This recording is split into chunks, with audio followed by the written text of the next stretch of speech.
Chapter 4 history में आज हम औद्योगिकरण का युग द एज ऑफ इंडस्ट्रियलाइजेशन के बारे में पढ़ेंगे। इस चैप्टर में हम उद्योगों यानी कि फैक्ट्रियों का आगमन प्रारंभ में किस प्रकार से हुआ, कैसे स्थापित हुए और इनकी धीरे धीरे शुरुआत किस प्रकार से हुई। आइए हम इसके बारे में जानेंगे। As you can see from the illustration, at the center of the picture is a goddess-like figure, the angel of progress, bearing the flag of the new century. आप इस चित्र में देख सकते हैं कि तस्वीर के बीच में एक देवी जैसी तस्वीर है, यानी कि परी है। यह परी हाथ में नई शताब्दी की ध्वजा लिए प्रगति का फरिश्ते की तरह दिखाई दे रही है। उसका एक पांव पंखों वाले पहिए पर टिका हुआ है। यह पहिया समय का प्रतीक है। उसकी उड़ान भविष्य की ओर है, यानी प्रगति की ओर है। उसके पीछे उन्नति के चिन्ह तैर रहे हैं, जैसे कि रेलवे, कैमरा, मशीनें, प्रिंटिंग प्रेस और कारखाना। These glorification of machines and technology is even more marked in a picture. Machine और तकनीक का यह महामंडन, यह तस्वीर अन्य तस्वीर में भी साफ दिखाई देता है। यह तस्वीर एक व्यापारिक पत्रिका के पन्नों पर 100 साल से भी पहले छपी थी। इस तस्वीर में दो जादूगर दिखाए गए हैं। ऊपर वाले हिस्से में ओरिएंट इलाके का अलाउद्दीन है, जिसने अपने जादुई चिराग को रगड़कर एक भव्य महल का निर्माण करना बताया है। नीचे एक आधुनिक मैकेनिक है, जो अपने आधुनिक औजारों से एक नया जादू रच रहा है। वह पुल, पानी के जहाज, मीनार और गगनचुंबी इमारतें, बिल्डिंगें बनाता है। अलाउद्दीन पूर्व और अतीत का प्रतीक है। मैकेनिक पश्चिम और आधुनिकता का प्रतीक है। ये तस्वीरें आधुनिक विश्व की विजय गाथा है।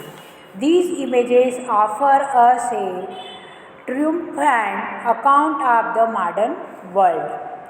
इस गाथा में आधुनिक विश्व दूत तकनीकी बदलावों या तेज तकनीकी बदलावों, आविष्कारों, मशीनों व कारखानों, रेलवे और वाष्पपोतों की दुनिया के रूप में दर्शाया गया है।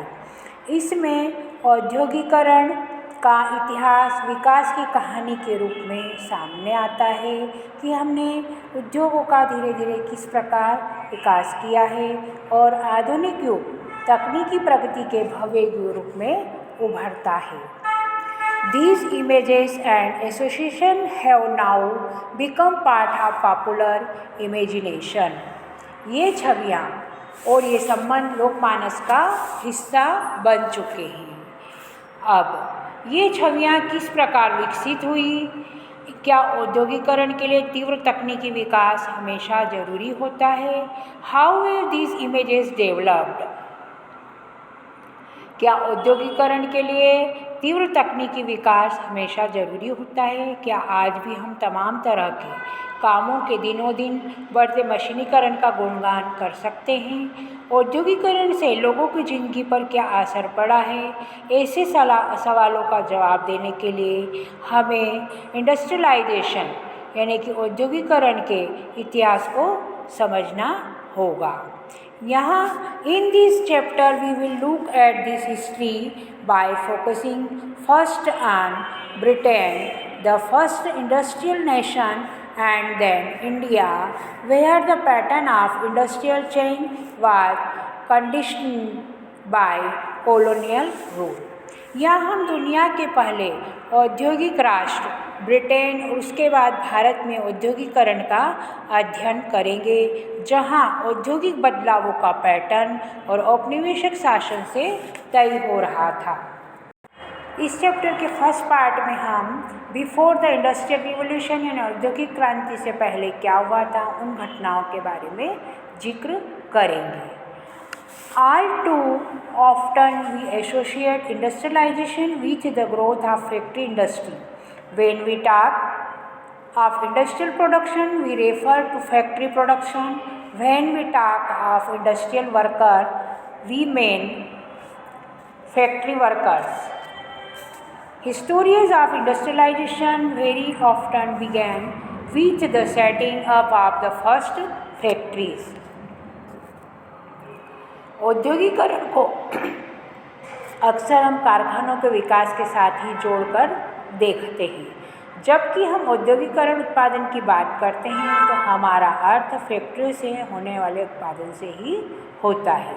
और जब हम औद्योगिक मजदूरों की बात करते हैं, यानी जो उद्योगों में श्रमिक काम करते हैं, तो भी हमारा आशय कारखानों में काम करने वाले मजदूरों से ही होता है। औद्योगिकरण का इतिहास अक्सर प्रारंभिक फैक्ट्रियों की स्थापना से शुरू होते हैं। Even before factories began to dot the landscape in England and Europe, there was large-scale industrial production for an international market. This was not based on factories. दरअसल इंग्लैंड और यूरोप में फैक्ट्रियों की स्थापना से भी पहले ही अंतर्राष्ट्रीय बाजार के लिए बड़े पैमाने पर औद्योगिक उत्पादन होने लग गया था। यह उत्पादन फैक्ट्रियों में नहीं होता था। In the 17th and 18th century, merchants from the towns in Europe began moving to the countryside, supplying money to peasants and artisans, persuading them to produce for an international market. This was because here urban crafts and trade guilds were powerful.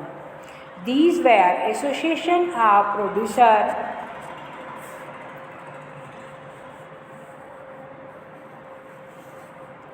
that trained craftspeople, maintained control over production, regulated competition and prices, and restricted the entry of new people into the trade. 17वीं और 18वीं शताब्दी में यूरोपीय शहरों के सौदागरों गांवों की तरफ रुख करने लग गए थे। वे किसानों और कारीगरों को पैसा देते थे और उनसे अंतर्राष्ट्रीय बाजार के लिए माल का उत्पादन करवाते थे। उस समय विश्व व्यापार के विस्तार और दुनिया के विभिन्न भागों में उपनिवेशों की स्थापना के कारण चीज़ों की मांग बढ़ने लगी थी। इस मांग को पूरा करने के लिए केवल शहरों में रहते उत्पादन नहीं बढ़ाया जा सकता था। वजह यह थी कि शहरों में शहरी दस्तकारी और व्यापारिक गिल्ड्स काफ़ी ताकतवर थे। ये गिल्ड्स उत्पादकों के संगठन होते थे। गिल्ड से जुड़े उत्पादक कारीगरों को प्रशिक्षण देते थे, उत्पादकों पर नियंत्रण रखना, प्रतिस्पर्धा और मूल्य तय करते थे तथा व्यवसाय में नए लोगों को आने से भी रोकते थे। शासकों ने भी विभिन्न गिल्ड्स को खास उत्पादों के उत्पादन और व्यापार का एकाधिकार दिया हुआ था। फलस्वरूप नए व्यापारी शहरों में कारोबार नहीं कर सकते थे, इसलिए वे गाँवों की तरफ जाने लगे थे।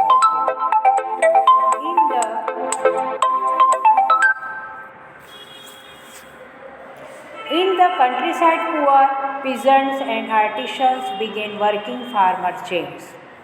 Cottagers and poor peasants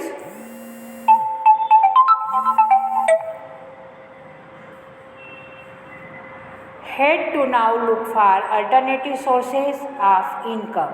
So when merchants came around and offered advances to produce goods for them, peasant households eagerly agreed by working for the merchants.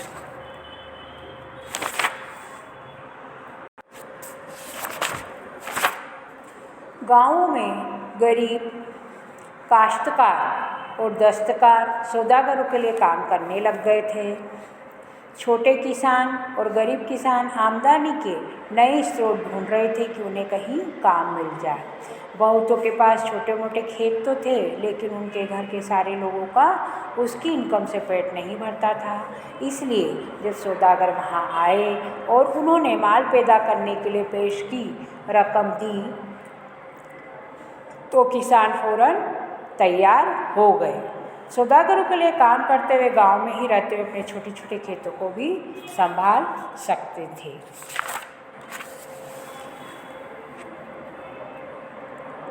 आदि औद्योगिक उत्पादन से होने वाली आमदनी ने खेती के कारण सिमटती आय में बढ़ा उनको सहारा दिया।